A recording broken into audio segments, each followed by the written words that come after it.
Tonight, all eyes on Capitol Hill as the clock ticks down and Democrats and Republicans remain at odds over a government funding bill, because right now the government is set to shut down next Tuesday. And now the shutdown carries an added fear, the threat of mass federal layoffs. Fox 5's David Kaplan on the Hill for us tonight. David?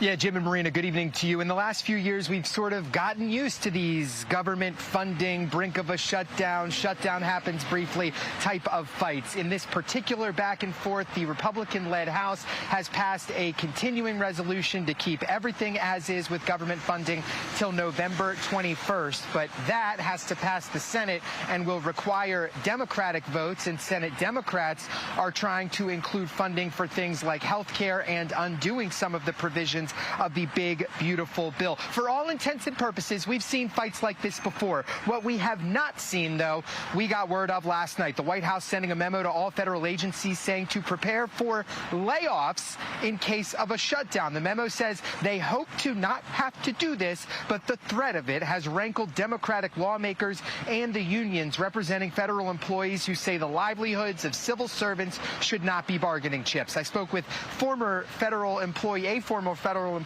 who was laid off earlier this year, now has a job with the city of Alexandria. She said based on her experience this year, she said these are trying times for federal workers.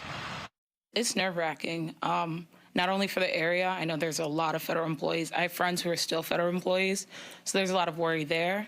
I have friends, one of my friends just got the final layoff from USDA. He had been terminated and brought back, and then terminated again, and then brought back. So there's a lot of stress in that.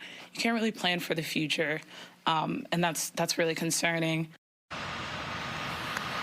Also talked to Bobby Kogan today. He used to work in the White House's Office of Management and Budget in the Biden administration, now works with the Center for American Progress. He says if this type of reduction were to occur, he believes it would be harmful to U.S. citizens, especially since personnel is a relatively small portion of the federal budget. So you're going after a very tiny sliver of the budget, but these are the people who are actually necessary to make the government run. Even if you really, really, really thought that there was bloat there, which I don't think there's a good argument to be made there.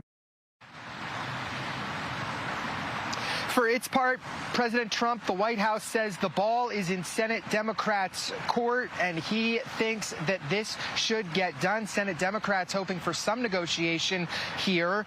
Congress returns from recess Monday, September 29th. This deadline is Tuesday, September 30th. We'll follow every twist and turn as it happens in the coming days. Guys.